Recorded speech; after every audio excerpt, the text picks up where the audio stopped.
Bien, buenas tardes a todos. Bienvenidos al Colegio de México y bienvenidos de regreso muchos. Y otros pues están aquí todos los días, así que también bienvenidos al auditorio. Hoy es un día para el CEA. Yo creo que cada vez que se publica un libro es un día especial. Y estoy seguro que para muchos de nosotros publicar un libro es algo así como un bebé nuevo. Por todo el trabajo, tiempo que se le dedica y pues siempre es una celebración, yo creo que importante de tomar en cuenta. Hoy para mí es un gusto por varios motivos estar aquí, no solamente por la presentación de un libro del Centro de Estudios Asia y África, sino también por la presentación de un libro sobre Japón, que es el área que yo trabajo, y además de esto un libro coordinado por la profesora Michiko Tanaka, que ahora es mi colega, pero fue mi profesora durante 10 años aquí en el programa de maestría y el de doctorado del CEA. Entonces, en ese sentido, pues uno se pone particularmente alegre igual por la producción sobre Japón del centro, que en este caso trata sobre la historia de la educación moderna en Japón, que me consta es un proyecto de muchos años que se desarrolló acá, a partir de visitas de especialistas, de trabajos con documentos, de trabajos en conjunto, del que hablarán mis colegas, la profesora Tanaka y la profesora Mesa. Pero primero permítanme presentarles y darles la palabra a los dos invitados comentaristas del día de hoy. En primer lugar, Héctor Monjes, y en segundo lugar, Alberto Arnaud. Voy a hacer una breve presentación de cada uno de ellos para pasarles el micrófono y que puedan hacer sus comentarios del libro. En primer lugar, Héctor Monjes Morán estudió licenciatura en Psicología Social por la Universidad Autónoma Metropolitana, maestría en Estudios de Asia y África por el Colegio de México en el área de especialización Japón y una maestría adicional en Ciencias de la Educación por la Universidad de Tsukuba en Japón. En relación con la educación japonesa, ha centrado su interés en el papel que ha tenido la educación de ese país para promover una mentalidad colectiva y generar una actitud favorable para organizarse y trabajar en grupos. Para ello realizó trabajo de campo en algunas escuelas de educación básica en Japón. Trabajó durante 10 años en la Subsecretaría de Educación Básica de la SEP, colaborando como asesor académico o como coordinador de proyecto en varias iniciativas educativas dirigidas a grupos en situación de vulnerabilidad. Actualmente trabaja en la Delegación de Morelos del Instituto Nacional para la Evaluación de la Educación como subdirector de proyectos de procesos de evaluación educativa. El profesor Alberto Arnaud es investigador del Colegio de México, licenciado está en manuscrito, en Derecho por la UNAM, con una maestría además en Ciencias Políticas por el Centro de Estudios Internacionales del Colmex y también estudios de doctorado en Historia por la UNAM.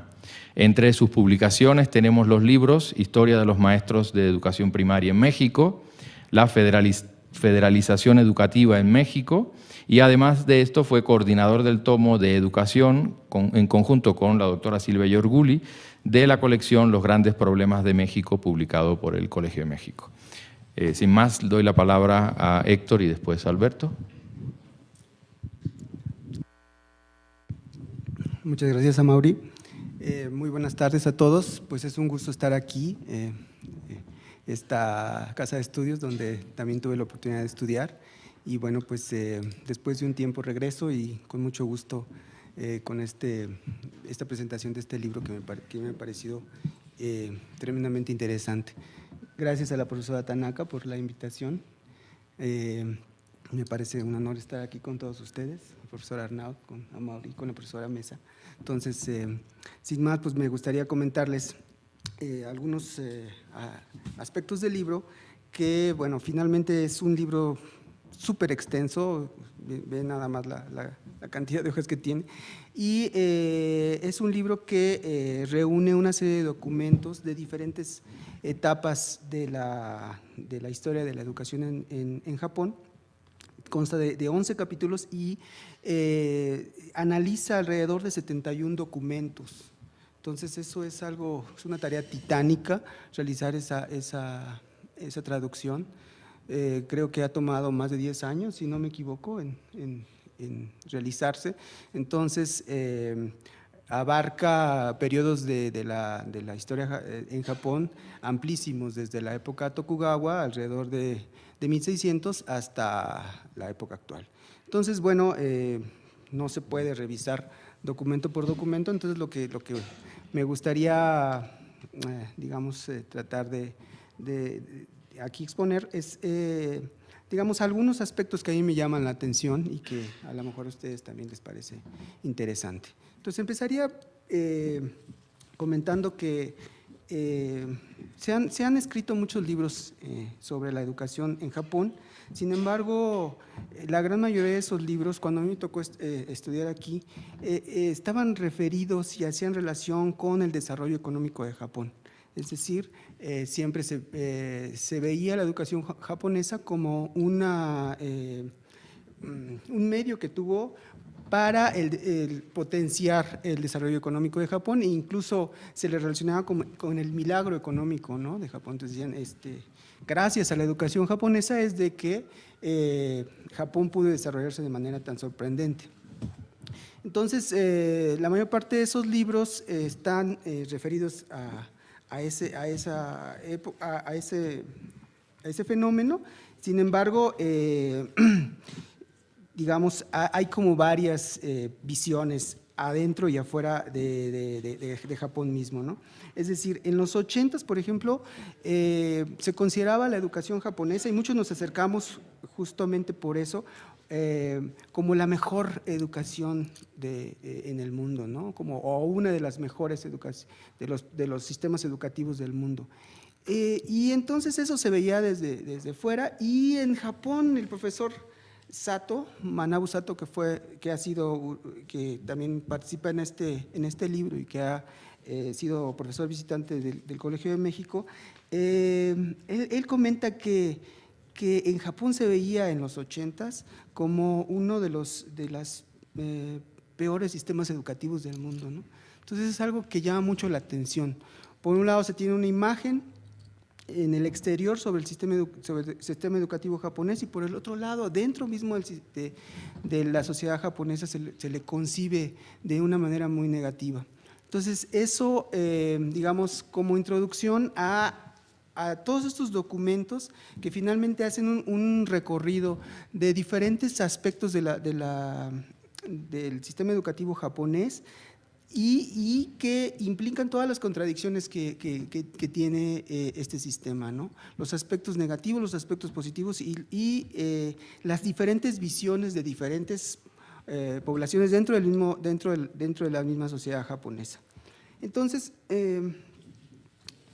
me gustaría comentarles cómo, por ejemplo, a partir de la época Tokugawa, alrededor de 1600, ya se pensaba, ya se estaba, digamos, en un proceso en donde se consideraba la educación japonesa como algo muy importante, muy importante. Entonces, en estas épocas de 1600, había algunos aspectos que saltan a la vista en un documento que se llama Amanecer de la Modernización Educativa.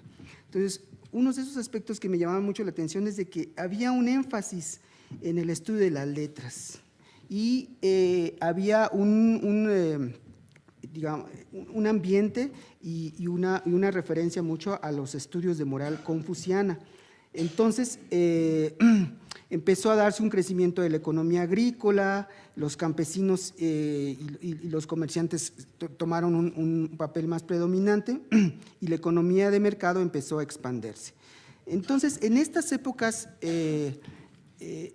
existían unas escuelas que llamaban las escuelas Terakoya, las escuelas que eran las escuelas del templo, ¿no? En esas escuelas la atención era de manera individual. A pesar de que se reunían en grupo, de todas maneras, la atención por parte de los docentes de esa época, digamos que era una atención de manera individual y no colectiva. Y algo interesante de estas escuelas es de que estaban dirigidas a a las clases populares, ¿no? Diga, antes de estas escuelas la educación era como muy elitista, estaba, digamos, dirigida a las clases más altas. Sin embargo, en estos momentos ya las escuelas Teracoya se estaban considerando como un medio para dirigirse a las clases populares. En esta época se dio la prohibición del cristianismo, el país se encerró de alguna manera políticamente. Sin embargo, hubo mucha importación de libros sobre ciencias y tecnología. Es decir, el gobierno japonés de esa época tenía un gran interés en lo que estaba sucediendo afuera, y a través de los libros es como se enteraba de lo que estaba sucediendo en los países desarrollados de esa época.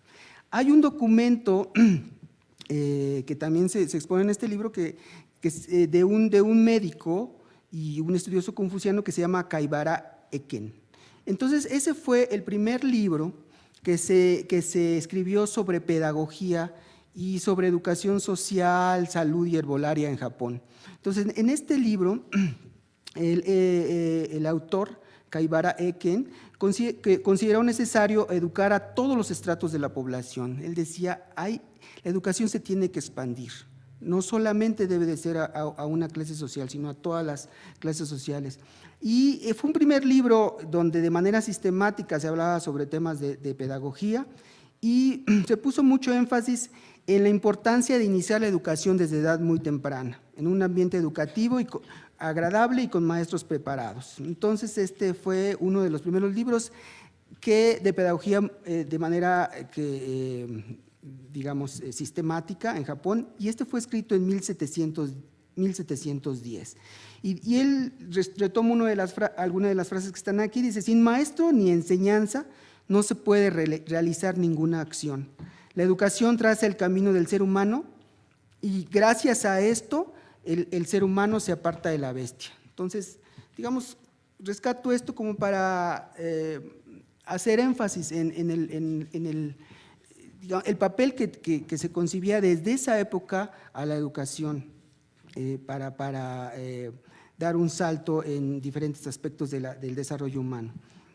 Después, me voy a saltar unos artículos que están escritos acá, pero otro artículo que me pareció muy interesante fue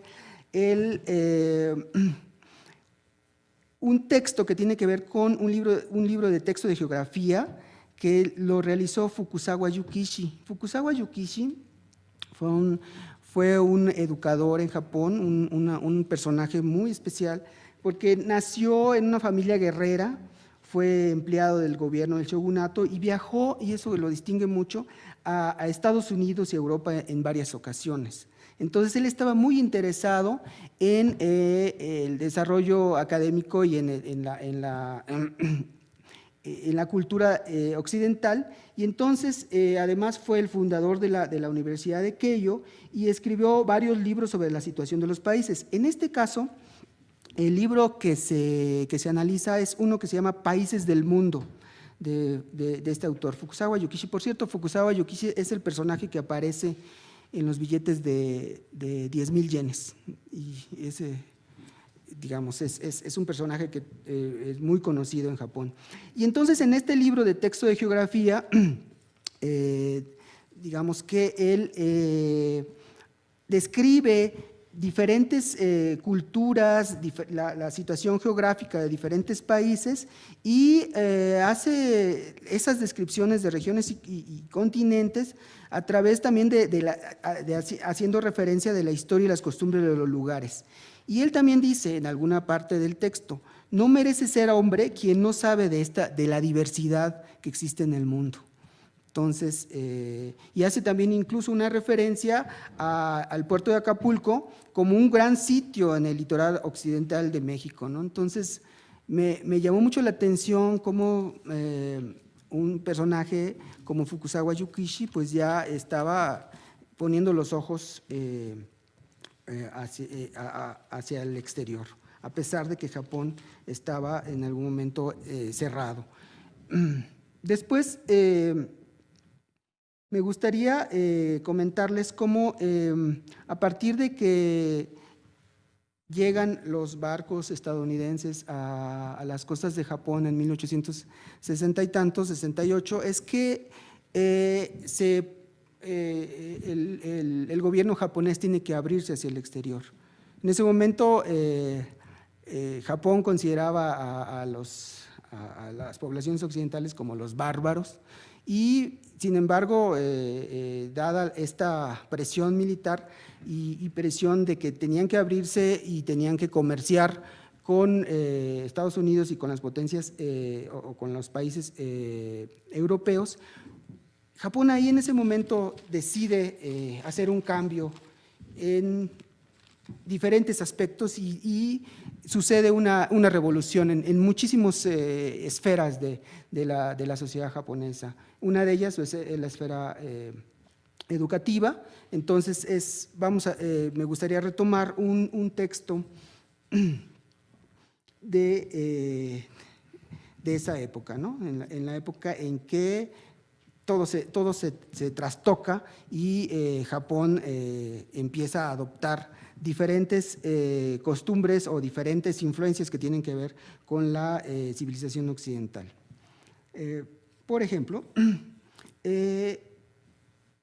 hay un texto que es una traducción que se hizo en 1871 de un libro que se llamó Autoayuda o Compendio Biográfico de Hombres de Gran Propósito.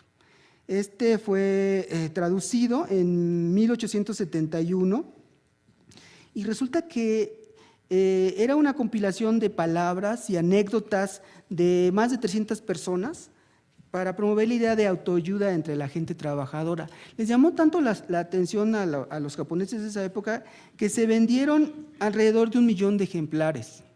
Entonces esto llama mucho la atención, como un libro que tiene que ver con la ayuda personal o la propia ayuda de uno mismo, cómo puede vender tanto, al ser traducido, cómo puede venderse tanta cantidad de libros. 1 millón de textos para esa época es una cantidad impresionante. Y una cita que saco de ahí es de que el cielo ayuda a los que se ayudan a sí mismos. Y autoayuda quiere decir autónomo e independiente, es decir, hay como en el trasfondo de esto una intención de mirar hacia valores que no eran necesariamente de esa época y que venían del exterior. Entonces, quizá el hecho de que se vendieran tantos libros llama mucho la atención de hacia dónde se estaba mirando, ¿no? En 1868 se da la restauración monárquica, se decreta el sistema educativo, un nuevo sistema educativo en 1872 y empiezan varias misiones a salir a diferentes países. En 1871 hay una misión que se llama la misión Iwakura. Se toma como modelo a Prusia para elaborarse la Constitución y se da el edicto del Tedno, que es el emperador, sobre educación en 1890. Entonces, en este momento y con estos cambios, se busca un conocimiento del mundo para fortalecer el gobierno del Tedno, o sea, el conocimiento exterior para fortalecer al emperador o al gobierno del emperador. Y en 1872 se produce un comunicado para promover la educación. Y en el comunicado se dice: la educación es un medio para prosperar, para desarrollar la inteligencia y aumentar capacidades. Nada es posible sin estudiar. Desde ahora el pueblo en general tendrá que dedicarse al estudio con entusiasmo. Entonces, hay una efervescencia por la educación mirando mucho hacia Occidente. Y digamos, en 1872 también el sistema educativo en Japón se reorganiza, de tal manera que se hace se da una división territorial en diferentes distritos, tanto mayores como menores, Y el país se divide en 8 grandes distritos y ahí dicen, en cada uno de esos 8 distritos tiene que haber una universidad. Y cada distrito escolar se divide además en 32 distritos escolares y en cada uno de esos distritos escolares se tiene que fundar una secundaria. Y a su vez, cada distrito escolar se divide en 200 pequeños distritos y de ahí se debe de fundar una primaria. Entonces, digamos que se estructura, se organiza el sistema educativo en Japón a partir de este periodo. Un hecho interesante, por ejemplo, en algún documento es de que esa efervescencia por la educación hace que un campesino solicite a un gobernador, llamado residente, al gobernador de la prefectura de Kashiwazaki para fundar una escuela primaria. O sea, el campesino solicita que aquí se necesita fundar una escuela primaria y se le concede el permiso. El edicto del Tenno, que ya les comentaba, el edicto del emperador, que se da el 30 de octubre de 1890, hace énfasis en que la educación debe de ser fundada o respaldada en la moral confuciana.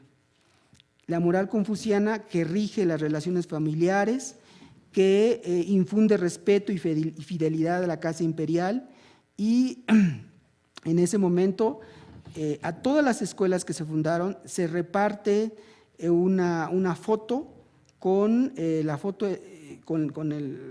silueta del emperador y de la emperatriz. Y además se guarda como un texto importante el edicto del Tenno, como si fuera un texto sagrado. Entonces, en este momento, el respaldo digamos, lo que está detrás de la filosofía del sistema educativo japonés es toda la filosofía de la moral confuciana y además, digamos, toda la relación que tiene que ver con el emperador.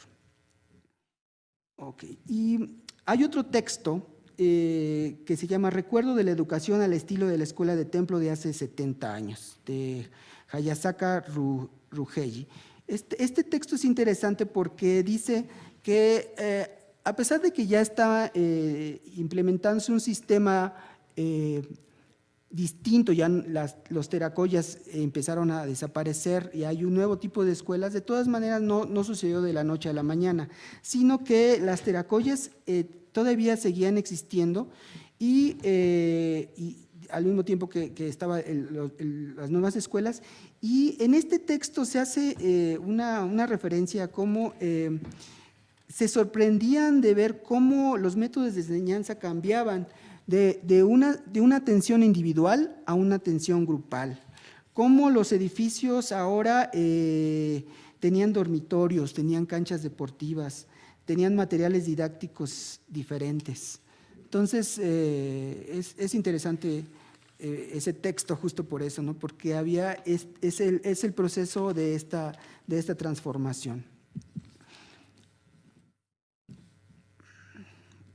Entonces, para ya pasar a un momento distinto, finalmente este periodo da como consecuencia finalmente un crecimiento de la economía japonesa. Surgen bancos, surgen empresas, surgen comercializadoras, pequeñas industrias, se produce la primera guerra chino-japonesa en 1894-1895 y se impulsa el crecimiento de las industrias de material bélico. También se produce la guerra contra Rusia y eso también incentiva la economía del país y se designa al primer ministro de Educación, que es Mori Arinori. Mori Arinori fue uno de los personajes, así como Fukuzawa Yukishi, que era un personaje con muchos estudios, muy ilustrado. Entonces, el hecho de que Mori Arinori llegara como primer ministro fue muy interesante porque él también fue el primer embajador en Estados Unidos. Y también algo que llama mucho la atención es de que este primer ministro, que estaba proponiendo una construcción del país en base a ideas ilustradas, fuera asesinado porque no respetó ciertos protocolos al visitar un templo. Entonces, es muy interesante cómo todavía algunos personas muy conservadoras y tradicionales no aceptaban estos cambios que se estaban produciendo en Japón, y entonces el primer ministro de Educación fue asesinado. Entonces, en esta época también, a finales del siglo XIX, también se transformó la escuela y se estableció la asistencia obligatoria a la escuela por 4 años. Eso fue en una ordenanza de la escuela primaria en 1890.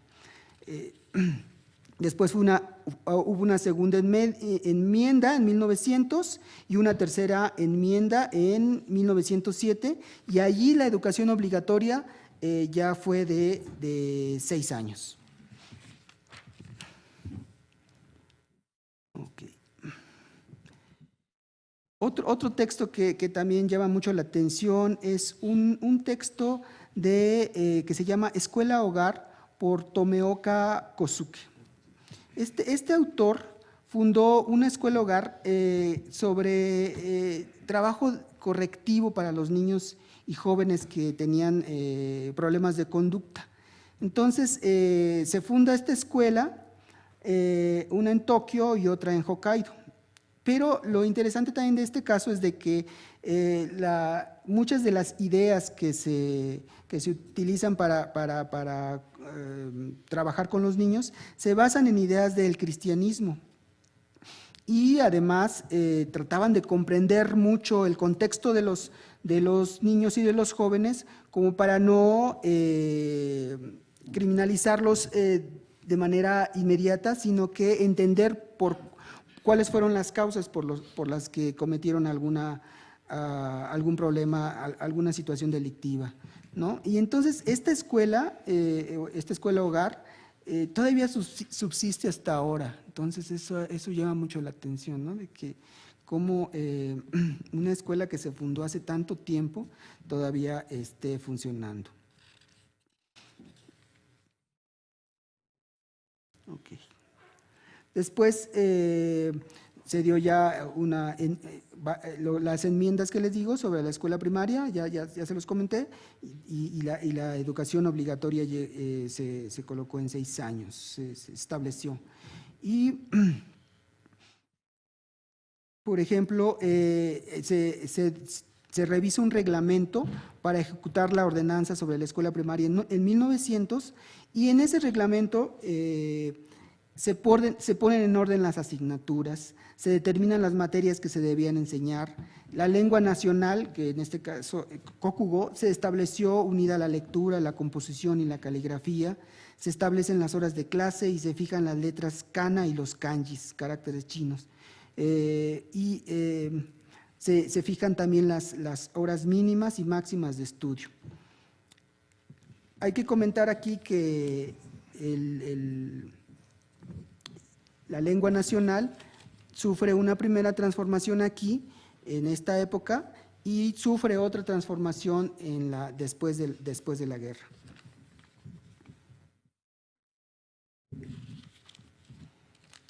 Otro documento interesante es de que hubo un reglamento para la educación de los niños de Kyudojin, que son los niños Ainu que viven, y la cultura Ainu, el pueblo Ainu que son de Hokkaido.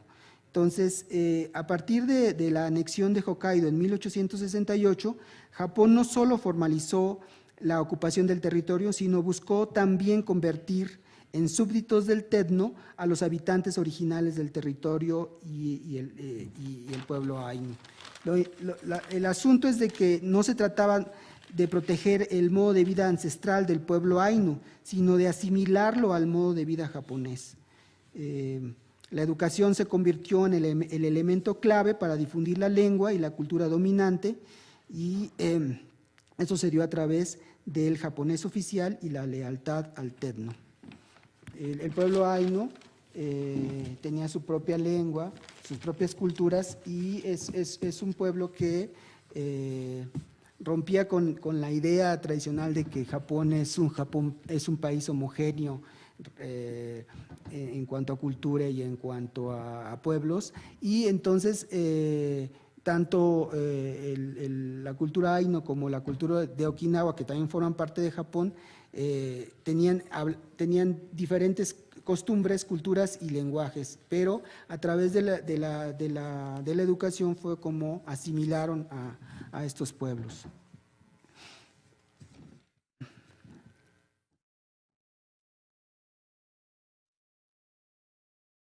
Después viene la época Taisho, que le llaman una época en donde le llaman la democracia Taisho. Esta época también fue muy interesante porque fue de 1912 a 1926, porque surgieron y se incorporaron muchas ideas humanistas y liberales a la educación, al sistema educativo. Hubo una efervescencia de nuevas ideas, y entonces fue un momento en donde los pensadores, todos los involucrados en el sistema educativo tenían un gran optimismo por la educación. Entonces se vivió un momento de florecimiento, y por ejemplo con una corriente que se llamaba la Nueva Educación. Y en esta era una corriente que buscaba, se retomó de Estados Unidos y tenía como centro al niño. Una educación activa que prepara para la vida real y que partiera de los intereses del niño. Y estaba, digamos, fundamentada y teóricamente por Pestalozzi, por Froebel y por el darwinismo. Entonces, estas discusiones, este interés de incorporar a la educación este tipo de pensamiento se dio mucho, se produjo en esta época de la era Taisho.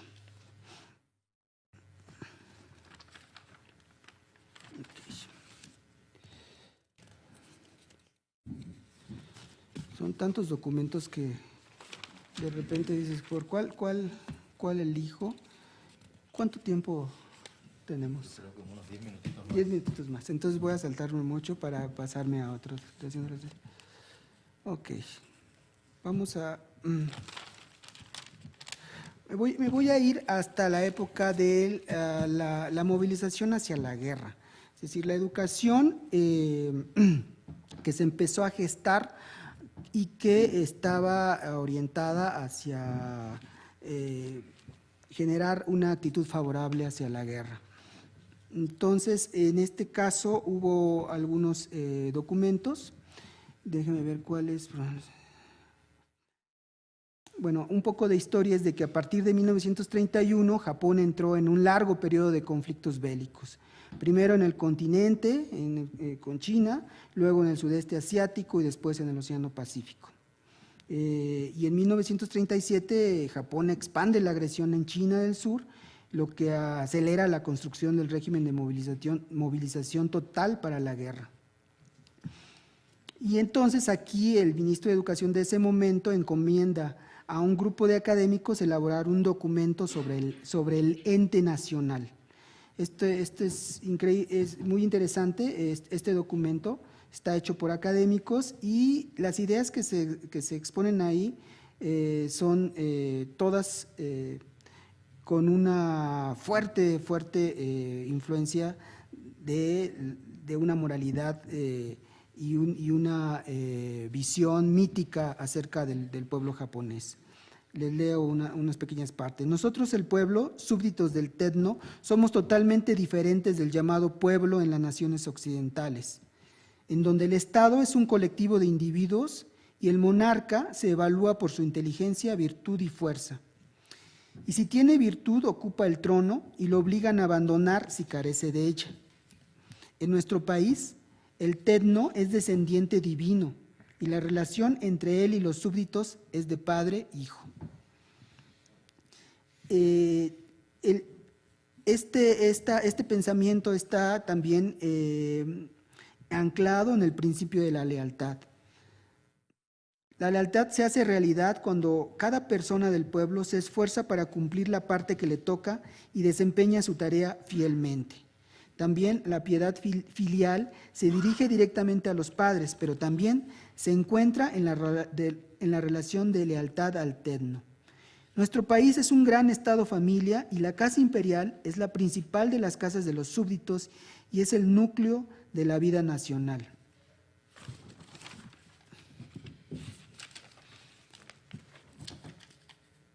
Como señaló el Tenno Meiji en el Edicto del Tenno sobre educación, el espíritu de la educación en nuestro país está basado en el ente nacional, sostener la idea del fundamento del país y auxiliar al Tenno en el cumplimiento de su destino. Por tanto, es completamente ajena a la educación individualista que predica la realización del propio ser o la personalidad que tiene como objetivo el desarrollo y la realización del individuo. Entonces, en este edicto se hace una referencia y se hace una clara sometimiento a la casa imperial. Entonces, de esta manera se está como consolidando todas las ideas que van digamos, a fortalecer un espíritu de guerra y un espíritu de unión en torno al emperador. Entonces, finalmente lo que se puede apreciar es cómo la educación tiene un papel determinante para ir, digamos, fundamentando los cambios históricos que se dan en la sociedad japonesa. Ya sabemos qué sucedió después en la guerra, la derrota de Japón y la ocupación norteamericana en 1945-1952. Y entonces viene otro cambio, así como sucedió en la época, en el periodo Meiji, ahora toca otra gran revolución en la esfera educativa para Japón. Y entonces, a partir de 1946, llega aquí a Japón, una misión norteamericana de especialistas en educación y entrega un informe y recomiendan varias cosas. Recomiendan descentralizar la educación, recomiendan diseñar comisiones de educación y sus miembros ser elegidos a través de la votación, corregir los libros de texto de historia y geografía y cambiar la enseñanza moral. Entonces, finalmente, entre otras cosas, ¿no? Pero lo que se puede apreciar es de que hay una revolución ahora en las ideas, ¿no? En las formas en que antes se fundamentaba la educación, sobre todo de la época de la guerra. Y se establece la Ley Fundamental de Educación en marzo de 1947, en donde hay un nuevo sistema educativo. El sistema educativo está establecido de la forma 6-3-3-4, 6 para primaria, 6 para secundaria, después 6 para bachillerato y 4 para estudios profesionales, estudios de licenciatura. Y la educación obligatoria queda en 9 años, ya no en 6, y hay reformas, como les comentaba hace rato, reformas a la lengua nacional. ¿Qué otro texto sería interesante aquí? Pues la ley fundamental de educación ahora cambia el sentido de lo que es el objetivo de la educación y ahora busca el perfeccionamiento de la personalidad. Busca formar un pueblo sano física y espiritualmente, amante de la verdad y la justicia, que respete el valor del individuo. Ahora el individuo va a ser importante, que conozca la importancia del trabajo y su responsabilidad con espíritu de independencia, etc. Ahora, las escuelas ya son de carácter público y solo pueden ser establecidas por el Estado y las entidades locales. Los maestros de las escuelas ahora se convierten en servidores públicos. Entonces, digamos, vamos viendo ahora cómo el giro es teniendo como referencia las recomendaciones de esta comisión. Después viene el crecimiento económico rápido y sus consecuencias negativas. Les comento muy rápidamente porque se acaba el tiempo. Cómo cambian a partir de 1955, cambian los hábitos de consumo, empieza un crecimiento industrial de la industria electrodoméstica, la migración del campo a la ciudad, aumenta la clase media, etcétera, etcétera. Pero hay un documento aquí que se llama La visión educativa del plan económico en 1962. Ahí se hace énfasis en la mejora de la capacidad humana a través de la educación, en especial de los ingenieros y de los técnicos, se apoya al desarrollo tecnológico y a la investigación, se da impulso a la capacitación profesional y se da una colaboración entre el sector industrial y el ejecutivo. Y ahí también, en esta época de gran crecimiento económico, se propone un documento que se llama Imagen del japonés ideal. Y en este documento destaca cómo empieza a resurgir una idea de que hay una crisis en los valores espirituales de los japoneses. Entonces, vuelve a empezar a resurgir algunos de los valores que se creen perdidos, valores tradicionales de otros momentos. Entonces, dicen, hay una preocupación por la pérdida de los valores tradicionales y una necesidad de que el pueblo tenga amor a la patria y veneración al Tenno como símbolo de Japón. Entonces, llama la atención esta vuelta a otros momentos históricos. Después viene la época de la educación de la era de la globalización y bueno, se acaba la finalización del gran crecimiento económico y empieza un momento de transformación del sistema educativo japonés para tomar medidas neoliberales, ¿no? Se dan cuenta que se agota empieza a agotarse el sistema escolar y muchas cosas empiezan a fallar, se recrudece la competencia para entrar a las universidades. Y entonces, alrededor de los 80s, el Consejo Nacional Extraordinario de Educación, creado bajo el mandato del primer ministro Nakasone, hace algunas recomendaciones. Estas recomendaciones todavía son retomadas en los procesos de reforma educativa actuales. Y por ejemplo, este asunto de insistir en la individualidad, conformar un sistema de aprendizaje durante toda la vida, diversificar la enseñanza primaria y secundaria, entre otras cosas. Y estas medidas buscaban y buscan el adelgazamiento y la privatización de la educación pública. Entonces, hacia allá está yendo ahora las nuevas medidas de la educación en Japón. Esto sucedió alrededor de 1985 y ha seguido presente en diferentes momentos de intentos de la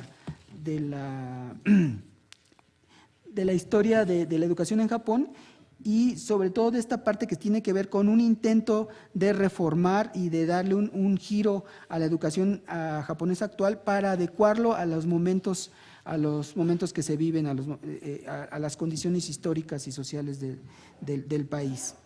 Entonces, para terminar, quisiera comentarles un texto del profesor Manabu Sato, en donde dice que empieza poniendo en cuestionamiento la creencia de que los niños y jóvenes japoneses son los que más estudian en el mundo, los que dedican más horas a las tareas y a las clases vespertinas. Él dice eso se dio hace 20 años. Sin embargo, en este momento, en el momento que él escribe, que es a principios del siglo XXI, dice, esto ya no es así. Ahora está sucediendo una huida del aprendizaje, es decir, los niños y jóvenes ya no quieren estudiar, cada vez estudian menos, sobre todo los últimos grados de primaria hasta el tercero de secundaria, y este fenómeno está afectando al 70 o al 80% de los niños. Y dice, el problema del bullying y el rechazo de ir a la escuela, ese es un problema que los medios lo han resaltado mucho, pero en realidad eso solo afecta a un porcentaje muy bajo de la población de niños. Y según el profesor Sato, también ha caído la lectura de libros, y eso es lo que debería de preocupar más en estos momentos. Y critica de manera muy fuerte hacia dónde está yendo la educación japonesa en los últimos años, a partir de las medidas que se han estado tomando, que son medidas que intentan adelgazar al sistema educativo y que además intentan resolver o dar respuestas a los intereses de los empresarios. Entonces él dice, esto ha causado una gran confusión en el sistema educativo y en la población en general, y el sistema educativo actualmente está en una situación de caos y de confusión. Y entonces él propone una nueva visión de la educación que le llaman las comunidades de aprendizaje, y que en otro momento a lo mejor sería bueno comentar, porque ya me pasé mucho del tiempo. Y bueno, pues desgraciadamente no pude, digamos, sistematizar como yo hubiera querido, pero al menos esta visión que les expongo es de muchos de los documentos que están trabajados en este libro, y que es una empresa titánica, y que yo creo que muchos de los estudiosos de la historia y del sistema educativo de Japón van a estar pero muy agradecidos por el hecho de que el acceso a estos documentos a partir de las traducciones va a ser muy importante para ellos. Muchas gracias.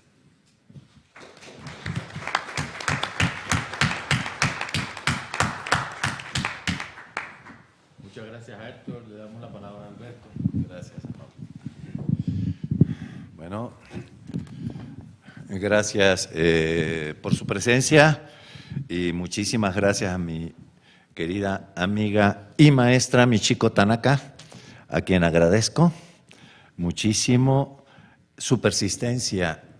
Y ustedes saben que cuando se pone terca, ni quien le modifique su voluntad en convertirme en un experto en la historia de educación de Japón.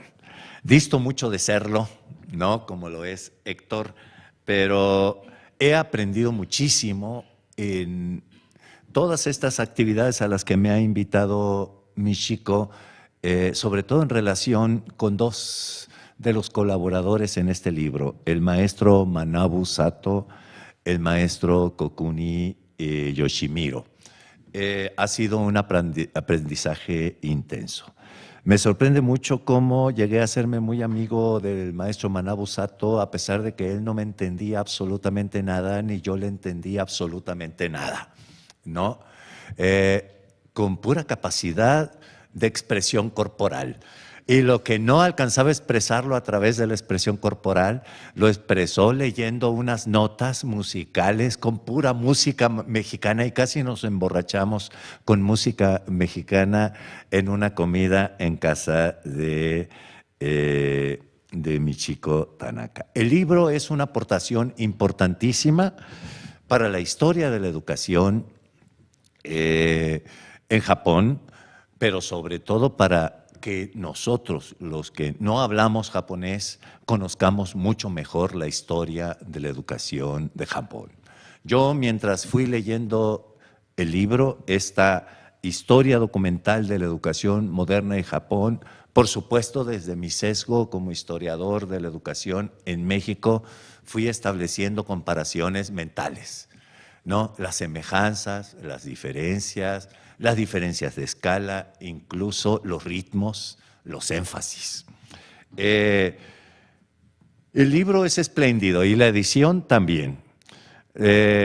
Aparte del formidable esfuerzo de Michiko Tanaka, me consta desde hace varios años insistiendo en este proyecto, está la colaboración de Virginia Mesa como coordinadora del equipo de traductores, que me imagino que debería haber sido una tarea muy ardua, y la portada de Pablo Reina. La portada de Pablo Reina es espléndida, ya nos tiene acostumbrados, ya casi ni debería decirlo porque ya es repetir edición tras decisión. Es la imagen de un salón de clase en el que pudo haber sido de cualquier país. Una amiga, bueno, voy a decirlo, al cabo ustedes son discretos, mi esposa dice, ¡ah, qué mañoso Pablo! Agarró cualquier imagen de una escuela mexicana, le rasgó los ojos, cambió la imagen de la entrada del ejército trigarante o la entrada de Madero a la Ciudad de México y les cortó el cabello como japoneses a los niños que estaban en el aula. Pero no, es un cuadro de una escuela japonesa publicado en una revista educativa de Tokio en 1931. Y además es una prueba de que llegó con tal fuerza la educación moderna a Japón y al mundo que esta imagen se repite en cualquier país. Es más, una amiga decía, si tomamos con Google Earth una imagen de una escuela, sin duda nos vamos a dar cuenta de que es una escuela, porque si no es una escuela, es una prisión, ¿no? O si tomamos una imagen como esta, puede ser de cualquier país, de México, de Argentina, de China, de Vietnam, de Corea, para ponernos en la región de influencia a que se refiere esta historia de la educación japonesa. El libro tiene además otro mérito, no solamente recupera la historia con breves introducciones a cada periodo por los responsables de la investigación documental de cada periodo, sino que en la recuperación de los documentos no solamente recuperan breves e inteligentes intervenciones muy autocontenidas para dejar más espacio a los materiales documentales, no solamente recuperan la historia de la política educativa oficial nacional, sino también en la parte documental y en las breves introducciones recuperan también las políticas educativas de las prefecturas, de las regiones, de los municipios e incluso de algunas escuelas en lo específicas, en lo particular. La escuela distinta de tal lugar, de tal otro, y estos proyectos educativos. Pero aún más, en algunos de los periodos recuperan incluso testimonios de cómo vivieron las niñas, niños, o cómo recuerdan los adultos que después se convirtieron en educadores o en personajes de tal o cual profesión, su vida en la escuela de tal época o de tal otra. Incluso un testimonio espléndido al que luego me voy a referir, de alguien que le tocó vivir la transición de la escuela tradicional, ¿no?, la de los templos, o como se diría en México, las escuelas parroquiales, a la escuela moderna. La escuela moderna que encarna precisamente en esta imagen que está en la portada que le puso al libro Pablo Reina. El libro tiene un breve prefacio de Michiko Tanaka, una introducción muy interesante del maestro Manabu Sato. Nos cuenta Manabu Sato cómo a partir de la década de los 80 del siglo XIX, Japón comenzó, hasta cierto sentido, a dejar de ver hacia Asia, sobre todo hacia el Imperio Chino, y comenzar a acercarse a Europa y a los Estados Unidos. Comenzó la traducción de la educación francesa y norteamericana al sistema escolar japonés. Es un periodo, dice Sato, de modernización comprimida, que realmente se logró en muy poco tiempo.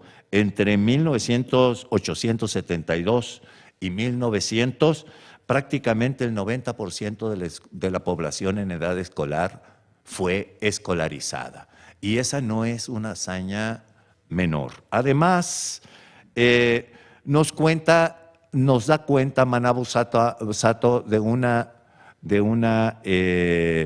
los siguientes periodos a los que se refiere este libro, esta historia documental de la educación moderna en Japón. Pero no voy a entrar en detalle porque si no, no me va a quedar tiempo, porque quiero referirme, aunque sea de una manera muy breve, a todos los periodos, destacando algunas cosas que me parecieron interesantes en cada uno de los periodos. El primer capítulo está a cargo de Michiko Tanaka, la coordinadora del libro, y nos señala, por decirlo así, la prehistoria de la educación moderna en Japón.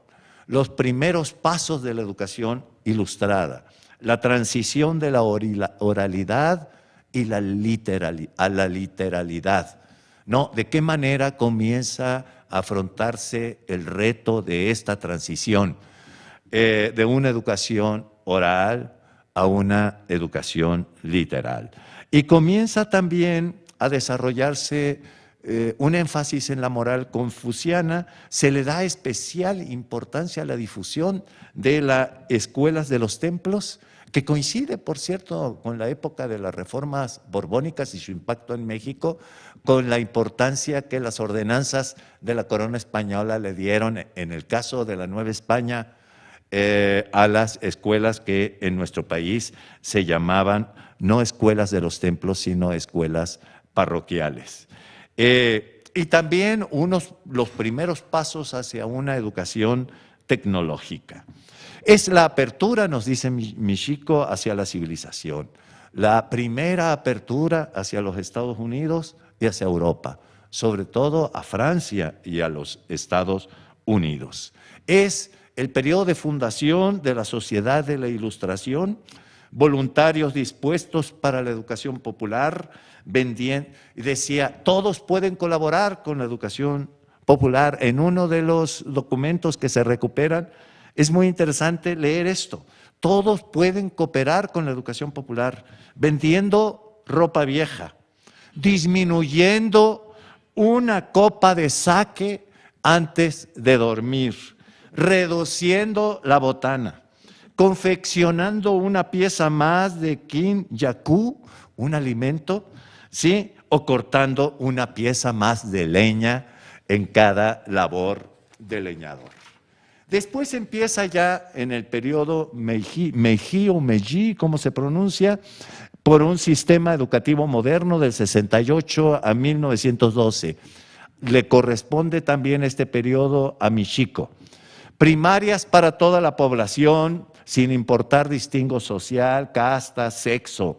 Es la obligatoriedad de la educación primaria elemental de 4 años, sin llegar a ser todavía gratuita. Es la fundación del normalismo moderno, como ocurrió también en México en esos años, a finales del siglo XIX, en las escuelas normales. Es la reorganización de la escuela y las aulas. Son la introducción de los nuevos métodos de enseñanza. Es la traducción de Pestalozzi, ¿no?, a la realidad de la escuela española. Es la reorganización incluso administrativa, como señalaba Héctor, de la educación, distritos grandes, medianos, pequeños, organización de la supervisión escolar. Comienzan a distinguirse con mayor precisión los grados, primero, segundo, tercer grado, y los niveles educativos, primaria, elemental, primaria superior, secundaria, universidad. Allí hay un testimonio bien interesante al que ya hacía referencia con respecto a esta aula que nos ponen en la portada, la transición de la escuela tradicional a la nueva escuela.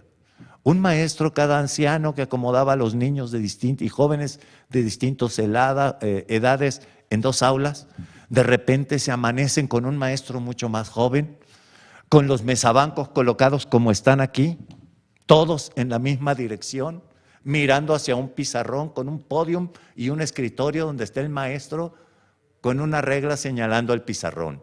Y el maestro escribiendo en el pizarrón y haciéndolos leer. Y el maestro pidiéndoles que pasen el pizarrón a escribir. Y el maestro, o sea, cambia la dinámica del aula. Se inicia la era de la escuela moderna. Los salones ya no son estos salones inmensos. Y otro día se amanece con que ya no solamente se reorganizan las mesabancos y se pone el pizarrón enfrente y llega un maestro joven y crea una nueva dinámica en el aula, sino que sin darse cuenta habían construido una nueva escuela. Ya no una casa habilitada como escuela, sino una escuela construida como escuela, con salones más pequeños, con los niños de distintas edades y grados ya no confundidos, sino clasificados por edad, por avances, por grado. Es la graduación de la escuela. Nace esta escuela que con esta imagen nos muestra cómo son las escuelas que nacieron y se consolidaron y legitimaron en aquellos años, no solamente en Japón, en todo el mundo.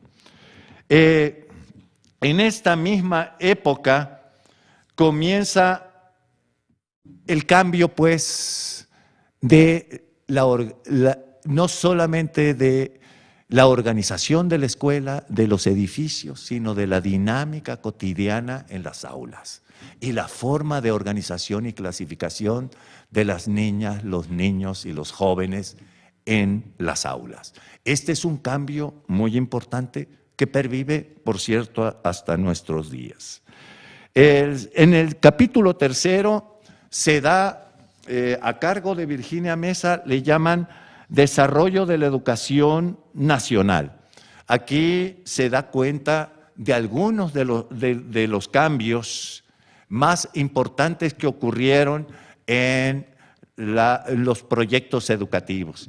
Se traduce a Pestalozzi para adaptarlo a la escuela japonesa, se establecen escuelas vocacionales públicas, pero además se da cuenta de las reacciones en contra de la escuela pública del Estado. Es muy interesante leer los testimonios de dos publicaciones de la época, uno que se llama El Periódico de la Plebe y otro que se llama Hablando sin rodeos. En resumen, son pedagogos, intelectuales, anarquistas, socialistas, que plantean en pocas palabras: si quieren reformar la educación, se dirigen a los maestros, súmense al Partido Socialista, porque la única manera de transformar a la educación es, antes, transformando a la sociedad mediante la implantación del socialismo. Esto es muy interesante porque muchos años después, veremos cómo el Sindicato de Maestros de Japón se convierte en un sindicato nacional ligado al Partido Socialista japonés, y muchas de las reformas o contrarreformas de finales de la década de los 50 y en las décadas que vinieron después se orientarán precisamente a eliminar la influencia socialista en la escuela pública japonesa, neutralizando la acción del sindicato en las escuelas. El desarrollo de la educación liberal en la era Taisho de 1904 más o menos a 1931 está a cargo de Cecilia Onaha. La nueva educación comienza a difundirse bajo la influencia del pedagogo norteamericano Dewey, ¿sí? Sobre todo a partir de la traducción de su libro Las escuelas de mañana, de la traducción al japonés. Se difunde fundamentalmente a través de las escuelas primarias anexas a las escuelas normales de Tokio y de varias prefecturas. Es el movimiento, surgen movimientos por la vigencia del derecho a los estudios o del derecho a aprender. Se implantan escuelas activas bajo la influencia de Ferrier, ¿sí? Que fue traducido en 1934. En estas escuelas se elimina la evaluación sin alusiones personales, ¿sí? Se elimina la evaluación y se anula la boleta escolar, que es sustituida con un llamamiento a los padres cada año para contarles directamente cómo van sus hijos, sobre sus capacidades, sobre sus problemas o aventajamientos en el aprendizaje. Sí, y además en este periodo surgen diversos proyectos educativos y movimientos encaminados, por ejemplo, a una sociedad nacional para el igualamiento y a un proyecto educativo al que ya se refería Héctor, que es la aldea de niños. Los testimonios que se recogen sobre el proyecto de aldea de niños son muy interesantes y no se los pueden perder. El siguiente capítulo se refiere al periodo que va más o menos el mismo periodo que se cubre en la anterior y un poquito más, que es de la autogestión educativa a la movilización total para la guerra. La escuela con un proyecto alternativo oficial surge en una región, en un pueblo, en una lucha de los campesinos arrendatarios en un pueblo de Kisaki, y fundan una escuela que se llama Escuela de Campesinos Proletarios entre 1926 y 1930. Pero en otra región surge otro proyecto educativo, la Plataforma de Vida Norteña, proponiendo una escuela nacida del lugar, del entorno donde está ubicada cada escuela, de la vida real de los educandos, de la vida cotidiana de los educandos como el corazón del método educativo. En estos años, en 1934 creo, se funda la Asociación de Ciencias Educativas.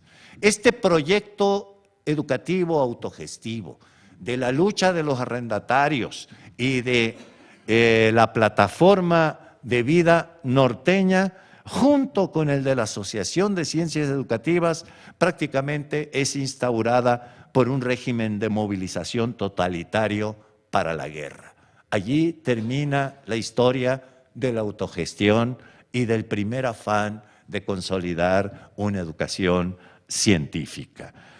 En lugar de eso, lo que podemos observar, ya lo mencionaba Héctor, es el nacionalismo a ultranza, la obsesión por el ente nacional del Gran Japón, la esencia de la nación japonesa, la lealtad y el patriotismo como valores fundamentales y la obediencia absoluta a la casa imperial. ¿Sí? Y además la crítica a los excesos occidentales que venían de la tradición educativa moderna japonesa desde la segunda mitad del siglo XIX. Hay un capítulo realmente interesante que cubre la educación bajo el gran imperio de Japón y de los súbditos, tanto en las colonias como Taiwán y Corea, como de algunos ciudadanos de esas colonias en el interior de Japón. No me voy a detener demasiado en eso. Después podrán leerlo en el libro. La reforma educativa de la posguerra, ya se extendió Héctor bastante en este capítulo, es la instauración de la educación democrática, pacifista, la instauración de comisiones de educación electas en prefecturas y municipios. Y es también la época de la supresión de las escuelas coreanas. Los coreanos que viven en Japón, en lugar de tener escuelas diferenciadas para los coreanos que viven en Japón, empiezan a recibir la misma educación que reciben el resto de los japoneses. Pero aquí hay un dato que a mí me llamó mucho la atención, es de un pintor japonés que vino a dar a México en la década de los 20 y colaboró con la Escuela de Pintura al Aire Libre del maestro Alfredo Ramos Martínez en la delegación, entonces era el municipio de Tlalpan. En México, por supuesto, conoció a los dos grandes muralistas, Siqueiros y Diego Rivera. Lo más interesante es que Entusiasmado con la escuela de pintura al aire libre del maestro Ramos Martínez, establecida en Tlalpan, el maestro japonés, un pintor que se apellida Kitagawa, ¿sí?, estableció su propia escuela en el pueblo de Taxco, Guerrero. Regresó a Japón en 1937 y después de la guerra logró crear una escuela de pintura al aire libre en un zoológico en no recuerdo qué ciudad de Japón.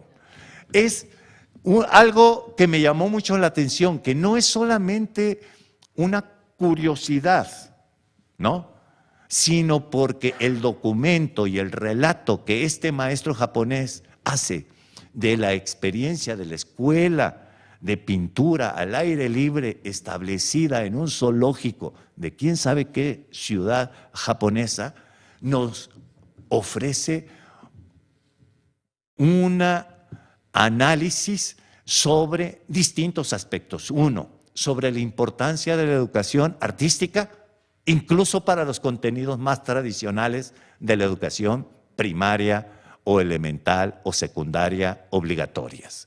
O sea, la educación artística no es un adorno. La educación artística tiene que ver con el corazón de la educación, sobre todo de la educación en sus primeros grados. Esa es una. Pero además la sensibilidad de este maestro para ofrecernos un análisis comparado sobre las diferencias entre las niñas y los niños mexicanos con respecto a las niñas y los niños japoneses de la posguerra y con respecto a las niñas y los niños norteamericanos de la misma época. Y las diferencias también en los patrones de relación entre los maestros y los niños, sus educandos, sus alumnos, en cada uno de estos tres distintas realidades sociales, económicas y culturales. El análisis que hace es bien interesante. Incluso hay unas partes que a mí me hicieron sonreír. Por ejemplo, en Japón, la primera decisión que tomó para su escuela de pintura al aire libre es que los niños dejaran de decirle profesor o maestro, que le dijeran compañero, ¿no? Que para romper la distancia y la asimetría que existía entre el maestro y el niño y para poderse comunicar mejor. Bueno, los padres protestaron, los padres japoneses protestaron. ¿Cómo es posible? Se va a romper la disciplina, se va a romper la jerarquía. No es posible. Bueno, tienen algo de razón, les contestó el pintor japonés a los padres japoneses. Se le van a subir a las barbas, decían en pocas palabras los padres de familia japoneses. Algo parecido sucedió en México, me dicen, porque yo no solamente conseguí que me dijeran compañero, sino que la mayoría de los niños me comenzaron a decir cómplice. No solamente compañero, sino cómplice. Yo me imagino que le han de haber dicho con tlapache, con pinche, o algo mucho más coloquial que cómplice. Pero es muy interesante el documento de la experiencia, no solamente por la rareza de la experiencia, ¿no? Todo lo que se tuvo que conjugar para que este maestro viviera la experiencia de una escuela de pintura al aire libre, sino por el testimonio que nos deja, que nos revela la importancia que tiene la educación artística en la educación básica. Bueno, llegamos al periodo ya más cerca de nosotros, al periodo del rápido del milagro japonés y las consecuencias negativas. Es cuando Japón se convierte en un país de clase media. 100 millones de clasemedieros, se decía. El país se urbaniza. Es también el momento en que el Estado, bajo el dominio o el predominio del Partido Liberal, comienza a consolidar el gobierno liberal, el control sobre el sistema escolar. En 1954 promulga 2 leyes para recuperar y consolidar el control sobre las escuelas, sobre todo frente a la influencia del Partido Socialista que la ejercía y mucha a través del Sindicato de Maestros de Japón. Entonces, ¿qué es lo que hacen? ¿No? Una ley que prohibía, que establecía la neutralidad política en las escuelas. ¿Sí? que establecía la neutralidad política en las escuelas, o sea, que prohibía la propaganda partidista en las escuelas.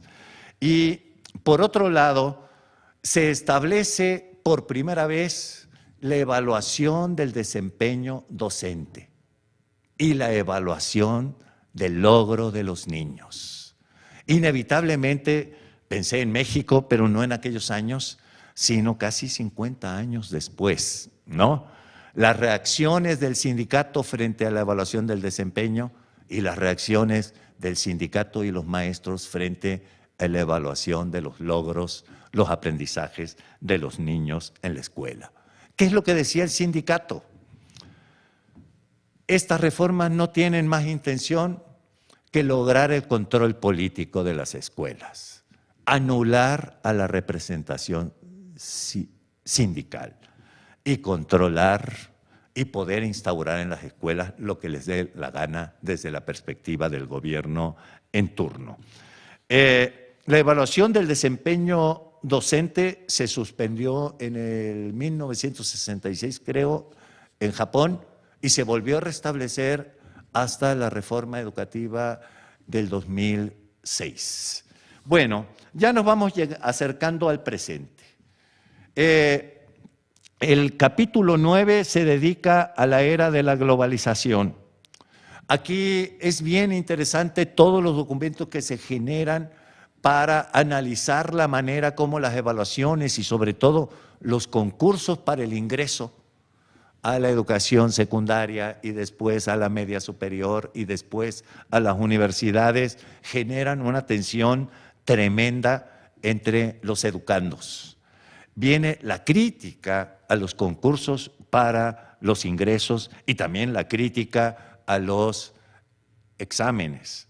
El rechazo a la escuela comienza a tener sus primeras manifestaciones y se realiza una gran reforma educativa en 1985.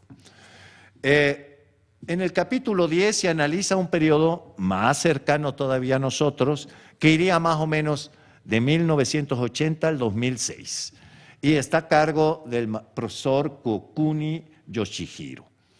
Es la apoteosis del neoliberalismo, gobierno pequeño, desregulación, privatizaciones, globalización, pero también es el momento en que empiezan a surgir una serie de problemas sociales en Japón, como es la profundización de la desigualdad, un cambio en la estructura ocupacional del Japón, sobre todo por el establecimiento de empresas japonesas en el exterior, que aprovechan la precariedad laboral de otros países, por ejemplo, como México y otros países de América Latina. Y además, en Japón comienza a hacerse muy común la diferencia o la desigualdad entre los ganadores y los perdedores.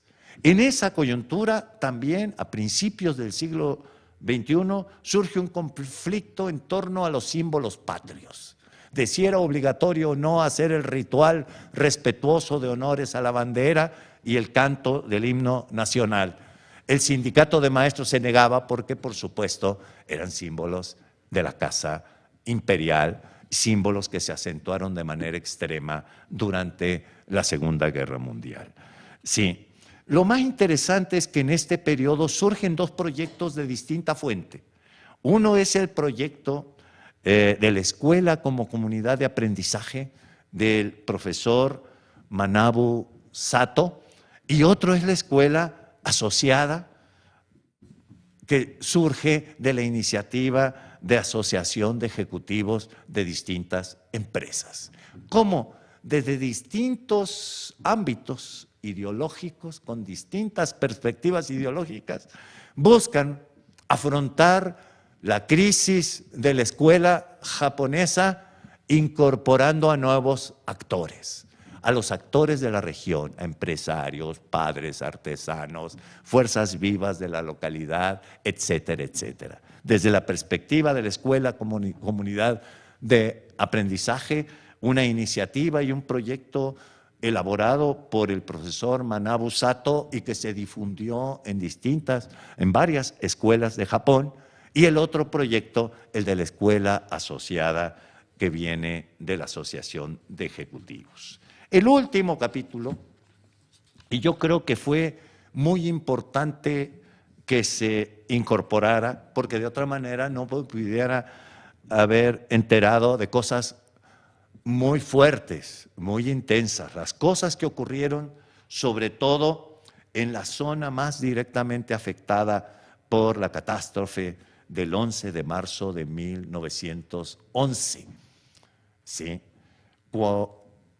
En los documentos se recuperan los relatos de los niños, cómo vivieron esa tragedia, los relatos de los maestros, cómo los obligaron a regresar a las escuelas, aún antes de que hubiera mínimas medidas de seguridad por las radiaciones despedidas por la planta de energía nuclear, pero también trajo cosas buenas, como por ejemplo una iniciativa de ley de educación especial para atender a los niños con discapacidades o con capacidades diferentes. Y termina la compilación documental con una reflexión muy interesante del profesor Manabu Sato. Nos señala Manabu Sato que aparte de los cambios que ustedes han escuchado por todos los medios, de los cambios y los retos que hay para la educación en el mundo, la educación basada en la sociedad del conocimiento, para la convivencia multicultural, para el riesgo de las diferencias entre los incluidos y los excluidos, o la educación para los ciudadanos futuros de estos tiempos. Nos dice Manabu Sato que está ocurriendo una revolución silenciosa, sobre todo en los países desarrollados, aunque yo creo que no solo en los países desarrollados. Cuando vemos en los sistemas escolares una transición de un plan de estudios tipo programa que va escalando progresivamente a un plan de estudio en la práctica tipo proyecto. La clase frontal ante el grupo que empieza a ser reemplazada por el aprendizaje colaborativo. Y 3, la función de la escuela, ¿sí? La función tradicional de la escuela, la de enseñar a los libros dentro de una estructura rígida y además relativamente aislada de la comunidad, a un centro cultural y educativo imbricada y conectada directamente con la comunidad. No sé hasta dónde ha llegado esta revolución silenciosa, a lo mejor es el wishful thinking del profesor Manabu Sato y el mío, pero ojalá que así esté ocurriendo. Bueno, muchísimas gracias por su atención y otra vez felicidades y gracias por la invitación. Sí.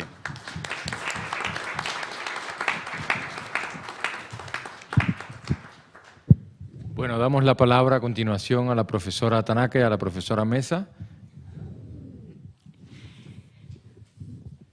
Bueno, muchas gracias por asistir en la presentación de un libro que normalmente como que no atrae mucho porque tema de educación para los círculos de gente dedicada a ese tema, pero en estudios de Japón no hemos tratado mucho, ¿no? Y la razón por qué empezamos a trabajar sobre este tema era que había una donación importante de un empresario japonés. O sea, entre empresarios japoneses también hay gente interesada genuinamente en la educación. Es el señor Takeshi Sakurada, quien fue director de Merco, Mitsubishi Electric Company, Merco, en México, quien fue benefactor, digamos, en crear, por ejemplo, Liceo Mexicano Japonés, ¿no? Y también fue persona que sistemáticamente apoyaba primeros 4 viajes de estudios que realizamos en este programa de maestría en estudios japoneses. había una necesidad de reforzar la colección de la biblioteca para estudios japoneses. Eso fue un dictamen que nos dio el bibliógrafo Nasu, el profesor Nasu, quien hace como 30 años llegó y evaluó nuestra colección y recomendó que para estudios de maestría carecía una importante colección que sería en lenguas occidentales, o sea, en inglés. No había dinero, pero en ese momento Japón vivía época todavía de aparente boom económico.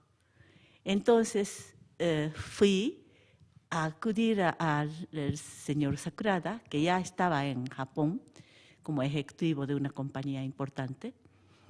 Y entonces, a través de su introducción, yo tuve acceso al director de una compañía, presidente de una compañía, que me preguntó cuánto necesitaba. Yo le dije que en total necesitaba como $1 millón. Entonces él dijo, bueno, vamos a poner 20%.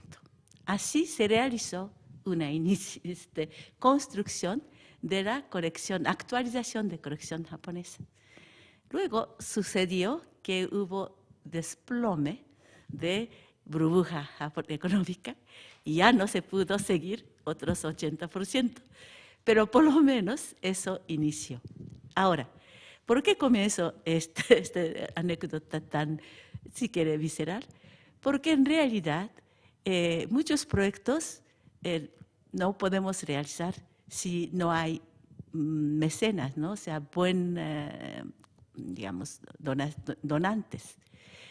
Y en este sentido, esta donación que recibimos de Sakurada aún tenía una condicionante, cosa que acepté.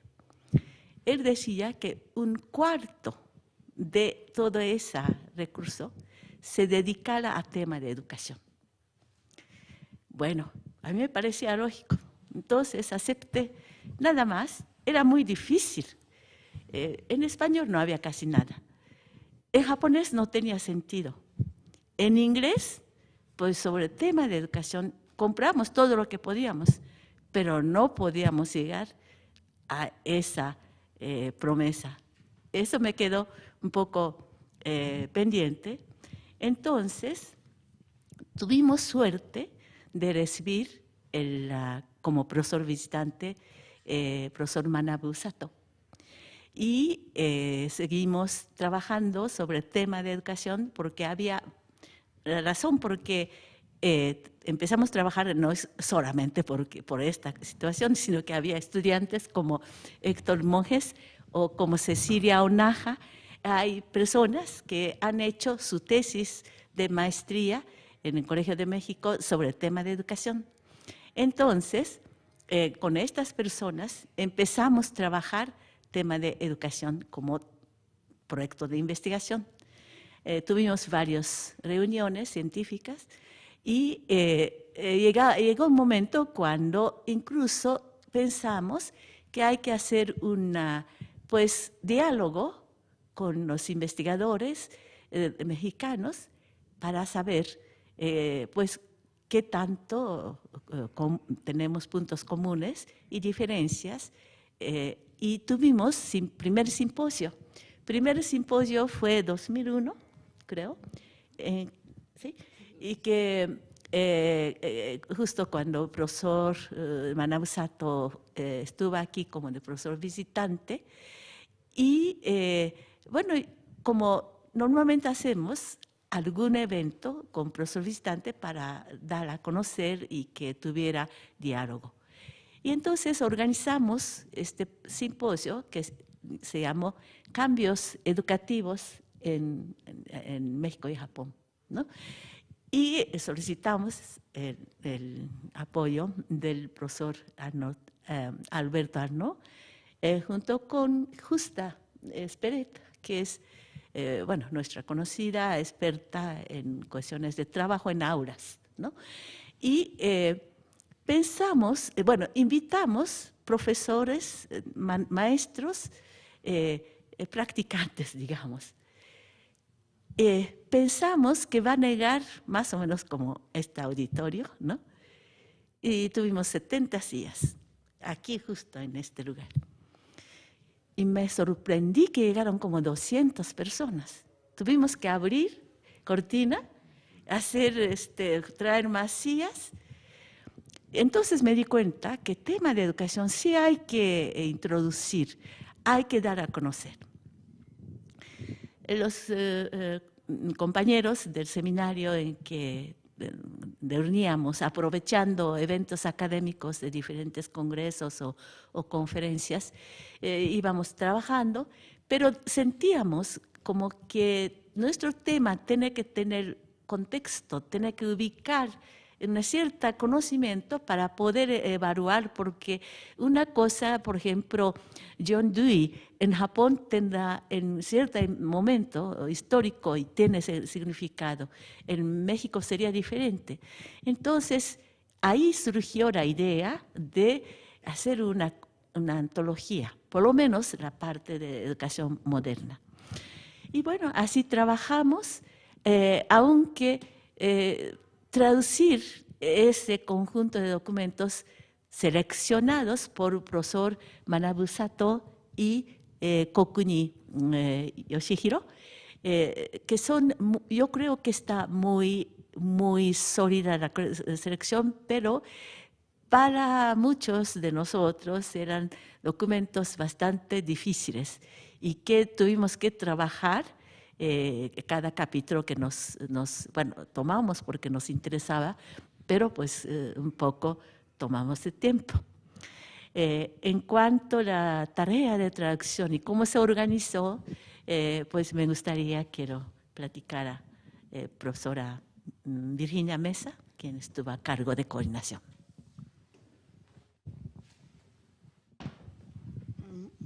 Bien, bueno, yo creo que llegué a este proyecto casualmente. No soy especialista en educación y de lo poco que recuerdo es que, bueno, la profesora Tanaka, el profesor Sato hicieron una lista de documentos que se deberían traducir. Me acuerdo que nos juntamos un grupo, no sé, tal vez 10, 15, los cuales en el transcurso de los años, este proyecto tiene más de 10 años, se fueron bajando del barco y nos quedamos 2 que 3.